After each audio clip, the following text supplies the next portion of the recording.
3 April 2025 যে appeal number, সেই appeal নাম্বারে সুপ্রিম কোর্টের তরফ থেকে যেটা বলা রয়েছে, যে জাজমেন্ট অর্ডারটা রয়েছে রিল্যাক্সেশনের ক্ষেত্রে, এখানে কিন্তু সেটা ফলো করা হবে। অথবা পোস্ট গ্র্যাজুয়েট হতে হবে কোনো রেকগনাইজড ইউনিভার্সিটি থেকে with at least 50% marks, written examination, educational qualification, prior teaching experience. তার মানে রিটেন এক্সামও হবে, এডুকেশনাল কোয়ালিফিকেশনটাও দেখা হবে, অর্থাৎ একাডেমিক মার্কস থাকছে, টিচিং এক্সপিরিয়েন্সের মার্কস থাকছে। আরেকটি নতুন ভিডিওতে সবাইকে স্বাগত। এই মুহূর্তের খুব একটি গুরুত্বপূর্ণ বিষয় হলো যে ওয়েস্ট বেঙ্গল স্কুল সার্ভিস কমিশনের তরফ থেকে কিন্তু এখানে একটি গেজেট পাবলিশ করা হয়েছে, অফিসিয়াল ওয়েবসাইটে গেজেট পাবলিশ করা হয়েছে। তো সেই গেজেটটি আমরা এই ভিডিওতে ডিটেলসে দেখে নেব, এখানে কোন কোন বিষয় উল্লেখ করা হয়েছে। যেমন আপনারা এখানে দেখতে পাচ্ছেন যে 29 মে 2025 এখানে কিন্তু গভর্নমেন্ট অফ ওয়েস্ট বেঙ্গলের তরফ থেকে একটি গেজেট পাবলিশ করা হয়েছে। তো এখানে এই অ্যাসিস্ট্যান্ট টিচার রিক্রুটমেন্টের ব্যাপারে অনেক কিছু বিষয় ডিটেলসে দেওয়া রয়েছে। যেমন প্রথমে এখানে বলা হচ্ছে শর্ট টাইটেল অ্যান্ড কমেন্সমেন্ট। এখানে বলা হচ্ছে this rules may be called the West Bengal school service commission selection for appointment to the post of assistant teachers for upper primary level of classes except work education and physical education, তারপর class 9-10 এবং class 11-12 rules 2025, এবং they shall come into force on the date of their publication in the official gazette. এবং তারপরে এখানে names of post দেওয়া রয়েছে, তারপরে qualification দেওয়া রয়েছে, এজ অ্যান্ড ডিসকোয়ালিফিকেশন দেওয়া রয়েছে। তো প্রথমত অ্যাসিস্ট্যান্ট টিচার, এটাই নেম অফ দ্য পোস্ট। এবং তারপরে এখানে স্কেল অফ পে, যেটা স্টেট গভর্নমেন্ট নর্ম রয়েছে, এক্সিস্টিং নর্ম রয়েছে সেই অনুযায়ী, এবং কোয়ালিফিকেশান শিডিউল 1 বিলো এখানে নিচে দেওয়া রয়েছে। এবং তারপরে এজ লিমিট এখানে কিন্তু 21 বছর মিনিমাম আর ম্যাক্সিমাম 40 বছর দেওয়া রয়েছে। এবং এই যে 2025-এর 1 জানুয়ারিতে 40 বছর এটা ম্যাক্সিমাম এজ। তো এটা গেজেট আকারে প্রকাশিত হয়েছে। এর নোটিশ এলে, এর রিক্রুটমেন্ট নোটিফিকেশানে এলে সে এজের ব্যাপারে যদি কোনো আরও বেশি রিল্যাক্সেশন দেওয়া হয় সেটা ক্লিয়ারলি জানা যাবে। এবং তারপরে এখানে বলা রয়েছে ইনফরমেশান রিগার্ডিং ভ্যাকেন্সিস।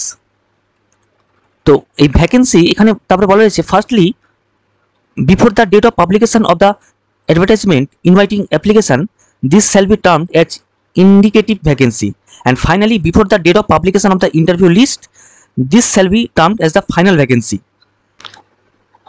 অ্যাডভার্টাইজমেন্ট কিন্তু অফিসিয়াল ওয়েবসাইটে পাবলিশ করে দেওয়া হবে গেজেটের পরেই, এবং সেখানে কিন্তু নাম্বার অফ ভ্যাকেন্সিস সেখানে উল্লেখ থাকবে, এবং সেখানে qualification, age, other necessary information relating to সার্চ পোস্ট সেখানে কিন্তু ওয়েবসাইটে উল্লেখ থাকবে, এবং সেই অ্যাডভার্টাইজমেন্টের মধ্যেই কিন্তু সেখানে খুব ভালোভাবে উল্লেখ থাকবে, এবং রিক্রুটমেন্ট প্রসেসের ব্যাপারে উল্লেখ থাকবে।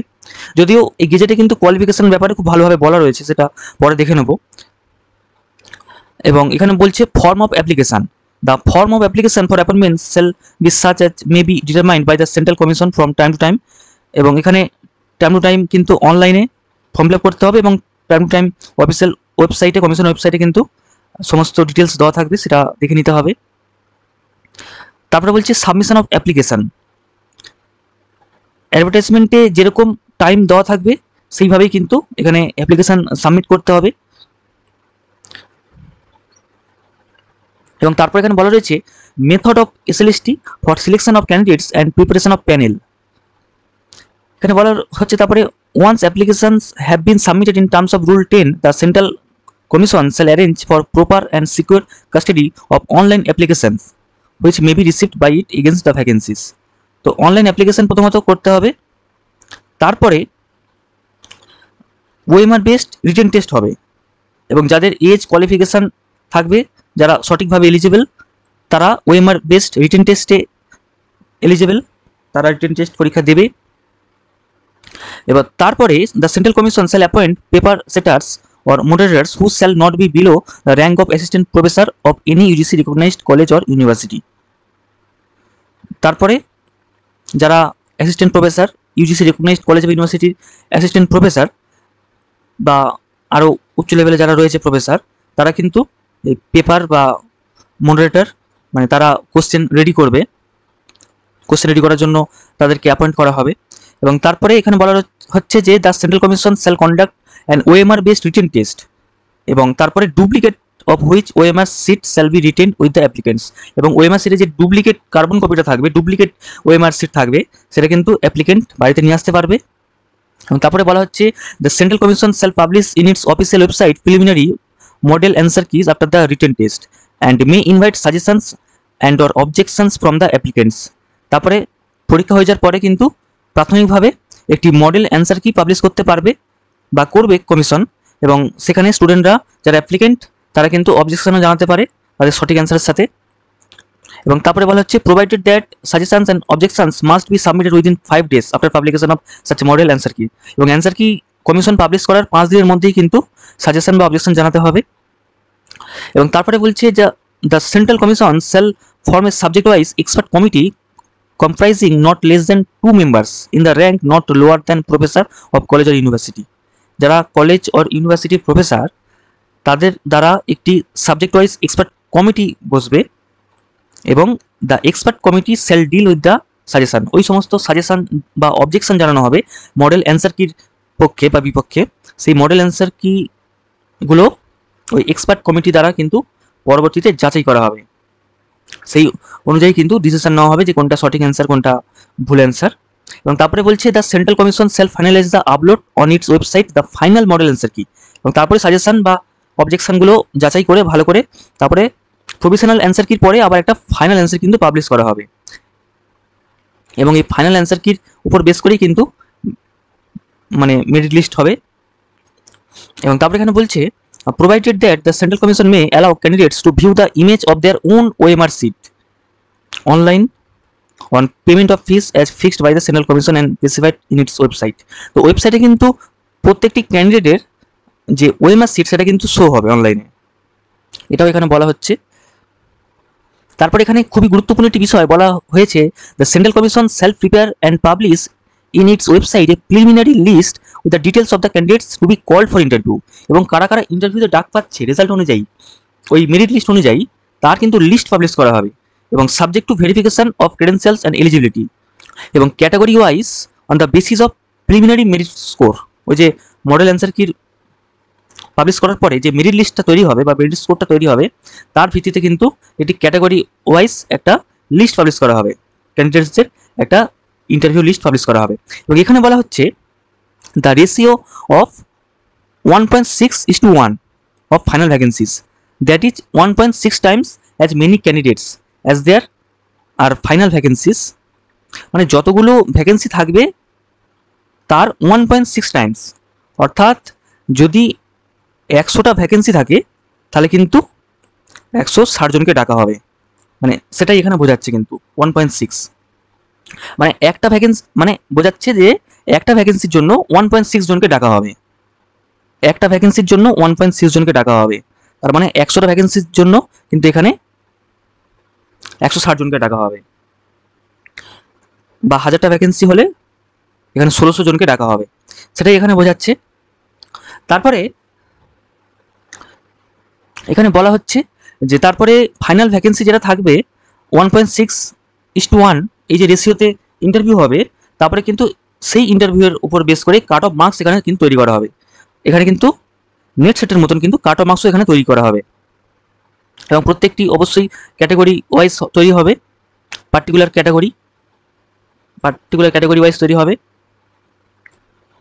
এখানে বলা রয়েছে যে after interview the interview board shall forward a detailed report to the central commission which shall from the interview list, and on the basis of the report of the interview board prepare and publish a merit list category wise on the basis of merit as per schedule 2। the merit list shall contain the names of eligible candidates who have appeared for interview। অর্থাৎ যারা ইন্টারভিউতে appear হবে এবং সেখানে তাদের interview বোর্ডের যে report অর্থাৎ তাদের যে পারফরমেন্স হবে ইন্টারভিউতে সেই বেসিসে কিন্তু ক্যাটাগরি ওয়াইজ মেরিট লিস্ট তৈরি করা হবে, ফাইনাল মেরিট লিস্ট।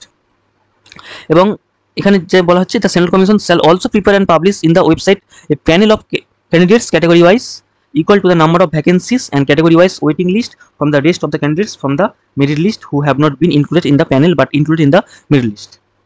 অর্থাৎ এখানে মেরিট লিস্ট তৈরি করা হবে, সেটা পুরো যতগুলো ভ্যাকেন্সি রয়েছে নাম্বার অফ ভ্যাকেন্সিস সেই সমস্ত ভ্যাকেন্সি পূর্ণ করেও থাকবে, এছাড়াও আরও এক্সট্রাভাবে একটি ওয়েটিং ক্যাটাগরি ওয়াইজ ওয়েটিং লিস্টও বানানো হবে, সেই ওয়েটিং লিস্টেও নাম থাকবে যারা ইন্টারভিউতে অ্যাপিয়ার হবে সেই সমস্ত ক্যান্ডিডেটের মধ্যে থেকে। তারপরে এখানে বলা রয়েছে validity of panel validity of panel বলা রয়েছে, এবং এখানে বলা রয়েছে each panel and waiting list shall remain valid for 1 year of the date of the first counselling. এবং প্রথম কাউন্সিলিংয়ের পরবর্তীতে মাত্র 1 বছরের জন্য কিন্তু এই প্যানেল এবং প্যানেল লিস্ট কিন্তু বৈধ থাকবে। এবং তারপরে বলা হচ্ছে the central commission may however with prior approval of the state government by a written order extend the validity, এবং পরবর্তীতে যদি চায় সেটা 6 মাসের জন্য বাড়তে পারে, এক্সটেন্ড হতে পারে। এবং counselling and recommendation of candidates for appointment, the panel and the waiting list shall be forwarded by the central commission to the respective regional commission. তারপরে এখানে বলা রয়েছে schedule 4 waiting list.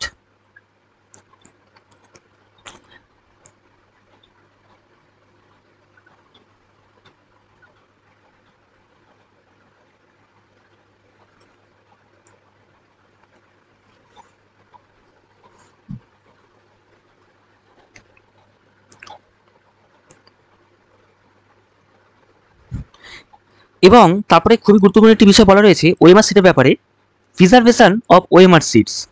The OMR sheets of the written examination shall be destroyed by the central commission after 2 years from the date of expiry of the panel. এবং total panel যখন expire হয়ে যাচ্ছে, অর্থাৎ কাউন্সিলিংয়ের পরবর্তী 1 বছর কিন্তু প্যানেলের লিস্ট থাকছে বা প্যানেলটা বৈধ থাকছে, এবং ওই প্যানেল যখন আবার 1 বছর পর এক্সপায়ার হয়ে যাচ্ছে, তাছাড়াও আরও এক্সট্রাভাবে কিন্তু 2 বছরের জন্য কিন্তু ওএমআর সিটটা কিন্তু বৈধ থাকছে বা রেকর্ডে থাকবে, এবং তারপর 2 বছর হয়ে গেলে তারপর কিন্তু কমিশন ডিস্ট্রয় করে দিতে পারে বা করে দেবে। এবং the scanned image of the OMR sheet shall be preserved for 10 years from the date of the expiry of the panel. এবং এছাড়া আরও প্যানেল যখন এক্সপায়ার হয়ে যাচ্ছে, তাছাড়াও সেটা পরেও 10 বছর পর্যন্ত কিন্তু ওএমআর সিটটা স্ক্যান কপিস, মানে ওএমআর সিটের ফটো কিন্তু থেকে যাবে। তারপরে এখানে সি রুল 3, এখানে কিন্তু ক্লাস 9-10-এর জন্য, ক্লাস 9-10-এ অ্যাসিস্ট্যান্ট টিচার সিলেকশনের জন্য কিন্তু এখানে এডুকেশনাল কোয়ালিফিকেশন কিন্তু দেওয়া রয়েছে। প্রথমেই যেটা রয়েছে সেটা হলো educational qualification including professional qualification, তার সঙ্গে এজ লিমিট। তো এখানে এজ লিমিট আগেই বললাম, এটা 21 ইয়ার, মিনিমাম হচ্ছে 21 বছর এবং ম্যাক্সিমাম 40 বছর। এবং এসসি এসটি ওবিসি ফিজিক্যালি হ্যান্ডিক্যাপদের জন্য কিন্তু এটা গভর্নমেন্ট যে রুলস রয়েছে, নর্মস রয়েছে, তার জন্য ছাড় আছে। এবং এছাড়াও এখানে কিন্তু বিশেষভাবে বলা রয়েছে যে age relaxation in connection with fresh selection process for recruitment of candidates for the post of assistant teacher for classes 9, 10, 11, 12 commenced pursuant to the direction contained in the judgment and order of the Honorable Supreme Court। তো এই যে appeal number 3 April 2025-এ যে appeal number, সেই appeal নাম্বারে supreme কোর্টের তরফ থেকে যেটা বলা রয়েছে, যে জাজমেন্টটা অর্ডারটা রয়েছে রিল্যাক্সেশনের ক্ষেত্রে, এখানে কিন্তু সেটা ফলো করা হবে। এবং shall be given in accordance with the direction contained therein. তো সেখানে যা ডিরেকশন দেওয়া রয়েছে সেই অনুযায়ী কিন্তু রিল্যাক্সেশনের ব্যাপারটা কমিশন সেইভাবেই ম্যানেজ করবে, সুপ্রিম কোর্ট যেভাবে বলেছে। তো প্রথমত এখানে এডুকেশন কোয়ালিফিকেশান যেটা দেখব 9-10-এর ক্ষেত্রে, এটা ক্লাস 9-10-এর অ্যাসিস্ট্যান্ট টিচারের ক্ষেত্রে, যে প্রথমত সিটিজেন অফ ইন্ডিয়া হতে হবে। তারপর on or before the last date of receiving online application must possess the minimum qualification as prescribed by the NCT for assistant teacher of class 9-10। অর্থাৎ এনসিটির যে নর্ম রয়েছে 9-10 টিচার হওয়ার জন্য, সেই মিনিমাম কোয়ালিফিকেশান কিন্তু থাকতে হবে। অনলাইন অ্যাপ্লিকেশান করার যে লাস্ট ডেট, সেই লাস্ট ডেটের আগে যেন মিনিমাম কোয়ালিফিকেশানটা থাকে। এবং ব্র্যাকেটে এখানে কোয়ালিফিকেশান বলা রয়েছে যে গ্র্যাজুয়েট অথবা পোস্ট গ্র্যাজুয়েট হতে হবে কোনো রেকগনাইজড ইউনিভার্সিটি থেকে উইথ অ্যাট লিস্ট 50% মার্কস। অর্থাৎ গ্র্যাজুয়েশনে অথবা পোস্ট গ্র্যাজুয়েশনে 50% মার্কস থাকলেই কিন্তু হবে। এবং তার সাথে ব্যাচেলর অফ এডুকেশন কিন্তু থাকতে হবে national council for teacher education recognised institution, অর্থাৎ এনসিটি রিকগনাইজড কোনো ইনস্টিটিউশন থেকে কিন্তু বিএড থাকতে হবে। এটা গেল প্রথম। এবং এই কোয়ালিফিকেশান ছাড়াও অর দিয়ে যে আরও একটি কোয়ালিফিকেশান রয়েছে, সেটা হচ্ছে 4 বছরের ডিগ্রি, বিএ বিএড ইন্টিগ্রেটেড, যদি 4 বছর ডিগ্রি থাকে বিএ বিএড কিংবা বিএসসি বিএড, কোনো এনসিটির ইনস্টিটিউশন থেকে সেটা হলেও হবে। এবং তারপর এখানে বলা হচ্ছে যে এখানে টিচার অ্যাসিস্ট্যান্ট টিচার হতে গেলে কিন্তু বাংলা অথবা ইংলিশ অথবা হিন্দি অথবা নেপালি অথবা উড়িয়া অথবা সাঁওতালি অথবা তেলুগু অথবা উর্দু কিন্তু এখানে জানতে হবে আসলে। এবং তারপরে এখানে 11-12 অ্যাসিস্ট্যান্ট টিচার নিয়োগের জন্য এখানে কিন্তু কোয়ালিফিকেশান দেওয়া রয়েছে, এখানে এজ লিমিট দেওয়া রয়েছে। এখানে এজ লিমিটও এখানে সেম রয়েছে, মিনিমাম 21 বছর, ম্যাক্সিমাম 40 বছর। এবং যেটা কোর্টের ব্যাপারে বললাম, যেটা 3 এপ্রিল 2025 এখানে কোর্টের তরফ থেকে যেটুকু বলা রয়েছে এখানে সেটাই ফলো করা হবে। এবং এখানে কোয়ালিফিকেশানের ব্যাপারে যেটা বলা রয়েছে যে ইন্ডিয়ার সিটিজেন হতে হবে এবং তারপরে এখানে পোস্ট গ্রাজুয়েট থাকতে হবে। 11-12 ক্ষেত্রে কিন্তু এখানে পিজির মার্কসটাই দেখা হবে এবং পিজির কোয়ালিফিকেশন দেখা হবে। পিজি কমপ্লিট না হলে কিন্তু 11-12 জন্য অ্যাপ্লাই করা যাবে না, পিজি থাকতে হবে। বিএড তো থাকতেই হবে, তার সঙ্গে কিন্তু পিজি থাকতে হবে। এবং যেটা বলা হচ্ছে যে 50% মার্কস থাকতে হবে পিজিতে রেকগনাইজড ইউনিভার্সিটি থেকে, এবং তার সঙ্গে বিএড থাকতে হবে এনসিটি রেকগনাইজড ইনস্টিটিউশন থেকে। এবং এছাড়াও এখানে আরও বলা হচ্ছে যে পিজি থাকতে হবে 50% মার্কসের সাথে, এবং কোনো রেকগনাইজড ইউনিভার্সিটি থেকে বিএ বিএড কিংবা বিএসসি বিএড থাকলেও হবে। এবং এখানেও কিন্তু বিভিন্ন ভাষার ব্যাপারে বলা রয়েছে, ল্যাঙ্গুয়েজ থাকতে হবে। এবং এখানে এটা আরও বলা রয়েছে যে এই candidate willing to B selected as an assistant teacher for class 11-12 in any government aided or government sponsored school having Bengali or Hindi English as medium of instruction। তো এই ভাষায় কিন্তু জানা চাই। এবং এছাড়াও কিন্তু এই বাংলা, ইংলিশ, হিন্দি এটা সেকেন্ডারি বা হায়ার সেকেন্ডারি লেভেলে বা গ্র্যাজুয়েশন লেভেলে কিন্তু ফার্স্ট অথবা সেকেন্ড অথবা থার্ড ল্যাঙ্গুয়েজ হিসাবে সে পড়াশোনা করে এসছে বা পড়াশোনা পাস করেছে, সেটা কিন্তু অবশ্যই হতে হবে। এই এতগুলি সাবজেক্টের মধ্যে কোনো একটি সাবজেক্ট সেকেন্ডারি লেভেলে কিংবা হায়ার সেকেন্ডারি লেভেলে কিংবা গ্র্যাজুয়েশন কিংবা পোস্ট গ্র্যাজুয়েশন লেভেলে, মানে কোনো শিক্ষাগত লেভেলে ওইগুলো ল্যাঙ্গুয়েজের মধ্যে কোনো একটা ল্যাঙ্গুয়েজ সে পাস করেছে বা তার ছিল, তাহলেই কিন্তু সে এলিজেবল। এবং এখানে বলছে যে note A candidate applying for a subject must have passed at least the post graduation level examination in the relevant or concern subject. তো যে সাবজেক্টে 11-12 টিচারের জন্য অ্যাপ্লাই করবে সেখানে কিন্তু পিজি থাকতে হবে সেই কনসার্ন সাবজেক্টে।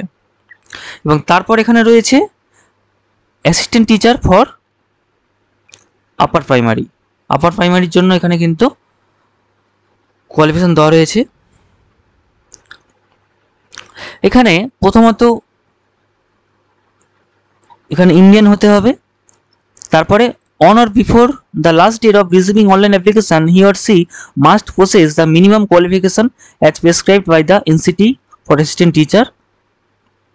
মিনিমাম যে কোয়ালিফিকেশান সেটা কিন্তু এই অনলাইন অ্যাপ্লিকেশন লাস্ট ডেটের মধ্যেই কমপ্লিট থাকতে হবে, যেটা আগেই বললাম। এবং তারপরে এখানে কিন্তু টেট কোয়ালিফাই থাকতে হবে, pass in teacher eligibility test to be conducted by the appropriate state government. অর্থাৎ স্টেট গভর্নমেন্টের যে টেট, সেই টেট কিন্তু এখানে পাস থাকতে হবে। এবং যেটা আগের দুই ক্ষেত্রে বললাম সেটা এখানে থাকতে হবে। এই সমস্ত যে ভাষাগুলো রয়েছে বাংলা, ইংলিশ, হিন্দি, নেপালি, উড়িয়া, সাঁওতালি, এই সমস্ত ভাষাগুলি কিন্তু যেন মিডিয়াম অফ ইনস্ট্রাকশান সেই হিসাবে জানে, এবং শিক্ষাক্ষেত্রে কোনো লেভেলে ওই ভাষাগুলির মধ্যে কোনো একটি ভাষা সে পাস করেছে বা পড়েছে সেটা হতে হবে। আর এজের ক্ষেত্রেও একই, যেটা আগেই আলোচনা করলাম। এবং তারপরে এখানে কিন্তু খুবই গুরুত্বপূর্ণ একটি বিষয় দেওয়া রয়েছে শিডিউল 2-তে, সেটা হচ্ছে এক্সাম প্যাটার্ন সম্বন্ধে কিন্তু দেওয়া রয়েছে। প্রথমত এখানে বলি যে এখানে কিন্তু 9-10 ব্যাপারে প্রথমে দেওয়া রয়েছে। এখানে ক্লাস 9-10 ব্যাপারে যেটা দেওয়া রয়েছে সেটা হচ্ছে যে রিটেন এক্সাম হবে 60 নম্বরের রিটেন এক্সাম হবে। এবং এটাও বলা রয়েছে এখানে যে নতুন বিষয় এটা রয়েছে সেটা হচ্ছে কি যে এখানে টিচিং এক্সপিরিয়েন্স কিন্তু থাকবে। এখানে বলা রয়েছে ডিটেলসে কিন্তু বলা রয়েছে যে shall be made on the basis of marks obtained in the written examination educational qualification, prior teaching experience. তার মানে রিটেন এক্সামও হবে, এডুকেশনাল কোয়ালিফিকেশানটাও দেখা হবে, অর্থাৎ একাডেমিক মার্কস থাকছে, টিচিং এক্সপিরিয়েন্সে মার্কস থাকছে, ওরাল ইন্টারভিউ তো হবেই, এবং তার সঙ্গে লেকচার ডেমনস্ট্রেশন দিতে হবে। তাহলে এই বিষয়গুলো কিন্তু এখানে ডিটেলসে উল্লেখ করা রয়েছে। এবং যেটা বলছিলাম যে ওএমআর বেসড পরীক্ষা হবে, 60 মার্কের পরীক্ষা হবে। তারপরে একাডেমিক্স, এখানে এডুকেশনাল কোয়ালিফিকেশানের ওপরে কিন্তু 10 মার্ক রয়েছে, এবং কিভাবে মার্কিংটা হবে সেটাও এখানে ডিটেলসে বলা রয়েছে। যেমন গ্র্যাজুয়েশন অথবা পোস্ট গ্র্যাজুয়েশন এখানে দেখা হবে, তাছাড়া অন্য কিছু কিন্তু দেখা হবে না। এবং এখানে বলা রয়েছে, এখানে অর দিয়ে বলা রয়েছে, অর্থাৎ নয় গ্র্যাজুয়েশন দেখা হবে, নয় পোস্ট গ্র্যাজুয়েশন দেখা হবে, হুইচ এভার ইজ হায়ার। তো যাদের পিজি আছে তাদের পিজি দেখা হবে। 60% বা তার উপরে পেলে 10 মার্ক, আর 60 থেকে 50% হলে 8 মার্ক, আর 50% নিচে হলে 6 মার্কস, এটা এখানে বলা রয়েছে। তারপরে এখানে টিচিং এক্সপেন্সের উপর 10 মার্ক রয়েছে, যার যেমন টিচিং এক্সপেন্স সেই অনুযায়ী এখানে হবে, এবং সেইটা কাউন্ট হবে কিভাবে না 2 মার্কস ফর ইচ ইয়ার। কারোর যদি 5 বছরের বেশি এক্সপেন্স থাকে বা 5 বছর থাকে সেক্ষেত্রে সে ফুল মার্কস পাবে, এবার 5 বছরের কম হলে সেই অনুযায়ী পার ইয়ার 2 মার্কস করে থাকছে। আর 10 মার্কের কিন্তু ইন্টারভিউ থাকছে, আর লেকচার ডেমনস্ট্রেশন থাকছে 10 মার্ক। তাহলে হিসেবটা বোঝা গেল যে প্রথমে রিটেন থাকছে 60 মার্কের, তারপরে 10 মার্কের একাডেমিক থাকছে, তারপর টিচিং এক্সপিরিয়েন্স থাকছে 10 মার্কের, তারপরে থাকছে ওরাল ইন্টারভিউ 10 মার্কের, আর ডেমনস্ট্রেশন 10 মার্কের। তাহলে এই 60 আর এই 1 2 3 4 টোটাল হচ্ছে 100। এটা গেল 19-এর ক্ষেত্রে। এবং 11-12-এর ক্ষেত্রে খুব সম্ভবত সেমই হবে, সেম হওয়ারই কথা। 11-12-এর ক্ষেত্রেও কিন্তু বিষয়টা সেমই আসছে। এখানেও উল্লেখ করা রয়েছে রিটেন এক্সাম হবে, এডুকেশনাল কোয়ালিফিকেশান দেখা হবে, টিচিং এক্সপিরিয়েন্স দেখা হবে, ওরাল ইন্টারভিউ হবে, লেকচার ডেমনস্ট্রেশন হবে। এবং এখানেও কিন্তু সেমই আশা করছি, 60 মার্কের ওএমআর বেসড এক্সাম হবে, এখানে একাডেমিক্স দেখা হবে, এডুকেশনাল কোয়ালিফিকেশান জন্য 10 মার্ক থাকবে, এইভাবে সেমভাবেই এখানে ফলো করা হবে। এবং এখানে তো আর গ্র্যাজুয়েশন নেই, 11-12-এ পোস্ট গ্র্যাজুয়েশন দেখা হবে, শুধুমাত্র পোস্ট গ্র্যাজুয়েশনটাই দেখা হবে, এবং এইভাবেই দেখা হবে, মেরিট স্কোর হবে। তারপর টিচিং এক্সপিরিয়েন্সে 10 মার্ক থাকছে, এবং তারপরে 2 মার্কস থাকছে ইচ ইয়ারের জন্য। এবং এটা বলে দিই যে এটা কিন্তু at the secondary level in government অথবা গভর্নমেন্ট এইডেড অথবা গভর্নমেন্ট স্পন্সার্ড স্কুলে যদি কেউ শিক্ষকতা করে থাকে তবেই সেটা সঠিক টিচিং এক্সপিরিয়েন্স বলেই গণ্য হবে। এবং এটা কিন্তু সাবস্টেন্টিভ পোস্টে যদি সে চাকরি করে থাকে, অর্থাৎ পার্মানেন্ট বা কন্ট্রাকচুয়ালভাবে যদি ফুল টাইম সাবস্টেন্টিভ পোস্টে থাকে তবেই মার্কসটি পাওয়া যাবে। এবং ইন্টারভিউ থাকছে 10 মার্ক, এবং লেকচার ডেমনস্ট্রেশন থাকছে 10 মার্ক।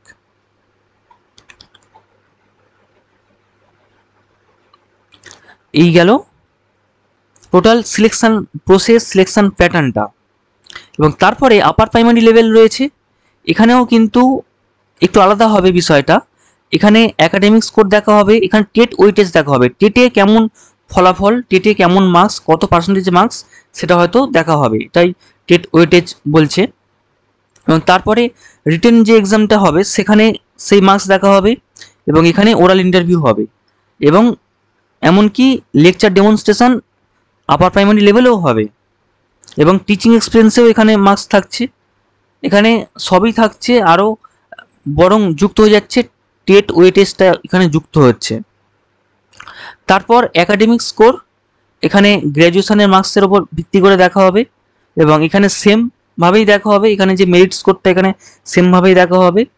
এবং তারপরে টেট ওয়েটেজ 40 মার্কস, এখানে অনেকটাই মার্কস রয়েছে, 40 মার্কস কিন্তু এখানে টেট ওয়েটেজ থাকছে। আর রিটেন এক্সামিনেশান এখানে থাকছে কিন্তু 25, এটা অনেকটাই বিগ ডিফারেন্স, বাকিগুলো সব 60 থাকছে, এখানে 25 মার্কের রিটেন হবে। আর এখানে ওরাল থাকছে 5 মার্কের, লেকচার ডেমনস্ট্রেশন 5 মার্কের এবং টিচিং এক্সপিরিয়েন্স 5 মার্কের। তো এখানে কিছুটা ভিন্ন রয়েছে অ্যাসিস্ট্যান্ট টিচার 9, 10, 11, 12 থেকে আপার প্রাইমারি লেভেলে যে অ্যাসিস্ট্যান্ট টিচার, এটা অনেকটাই ভিন্ন রয়েছে বিষয়টা। তো এটা আপনারা ভালো করে দেখতে পেলেন। এবং তারপরে এখানে বলা রয়েছে provisions relating to constitution of interview board. তারপরে রয়েছে provision relating to counselling for the recommendation, কিভাবে মেরিট লিস্ট ক্রিয়েট হবে, কিভাবে প্যানেল তৈরি হবে, এটা আগেই কিছুটা আলোচনা করলাম। তো এই মূলত কিন্তু নোটিশ। তো এখানে খুবই গুরুত্বপূর্ণ বিষয়, যেটা সবচেয়ে ইম্পর্টেন্ট বিষয় আমার মনে হচ্ছে, যেটা এখানে গেজেটে পাবলিশ করা রয়েছে, সেটা কিন্তু হচ্ছে এই প্যাটার্ন। এই বিষয়গুলো কিন্তু একটু নতুন, এই গেজেটে কিন্তু এটা নতুন, যে লেকচার ডেমনস্ট্রেশন, যেটা এতদিনে কলেজ সার্ভিস কমিশনে দেখা যেত, এখানে কিন্তু লেকচার ডেমনস্ট্রেশন দিতে হবে। এবং টিচিং এক্সপিরিয়েন্স তো থাকছে, একাডেমিকও থাকছে, একাডেমিক মার্কস এখানে দেখা হবে। তো এই সমস্ত বিষয় রয়েছে এবং এখানে কোয়ালিফিকেশানগুলোও দেওয়া রয়েছে। ভিডিওটি ভালো লাগলে অবশ্যই লাইক করবেন আর বন্ধুদের সঙ্গে ভিডিওটি শেয়ার করবেন। আর চ্যানেলে যদি নতুন হয়ে থাকেন তাহলে চ্যানেলটি অবশ্যই সাবস্ক্রাইব করবেন। আবার দেখা হবে পরবর্তী ভিডিওতে।